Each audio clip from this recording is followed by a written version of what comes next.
people in the U.S., sadly, have no idea, most of them. In 1951, nuclear testing finally began on the U.S. mainland. Everybody, all Americans, and really all people around the world. 100 mushroom clouds pierced the sky. Fallout went completely around the world and came down in rain and snow.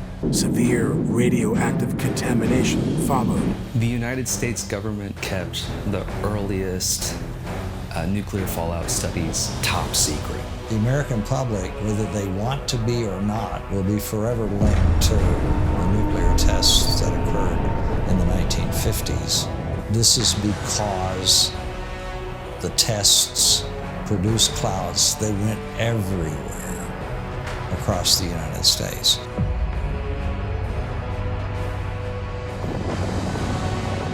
And nobody warned us. We never got a warning. Never got any warning.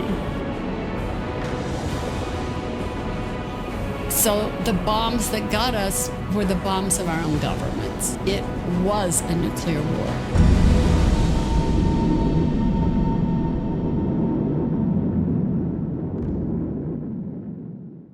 I used to keep, it was a big pile. It got so big I gave up.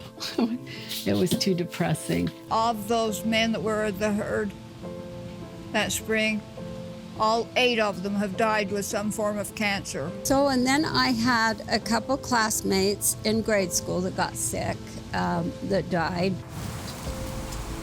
But I will still keep fighting to my last breath until they are acknowledged for what they did and what they were exposed to. I think I have this enormous responsibility to do this work. The hardest part for me is to believe my own government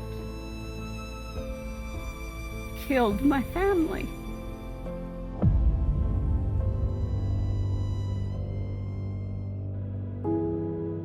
It was the women who stood up. People were wondering how much strontium-90 is getting into infants' diets. The only way to stop radioactive contamination was to prove that children were being exposed to radiation. So initially, in 1959, they asked for baby teeth from within a 150-mile radius of the city of St. Louis. I just don't think that's I was telling friends about it who are 20 years younger than I am, and they were like, really? That happened? I believe it was 1959, and I was 7 years old and went to school, and the teacher said there is this project that's going on, and they're requesting that children that have their baby teeth fall out. I only remember there was like a box, like a mailbox on the wall in the classroom. In my mind, the teeth went to the tooth fairy, and she did with them whatever she did. My mom would always send them in. And I can remember vividly the card that she filled out. She was concerned about, we kept hearing strontium-90. Well, my parents would have mailed it. Most mothers did.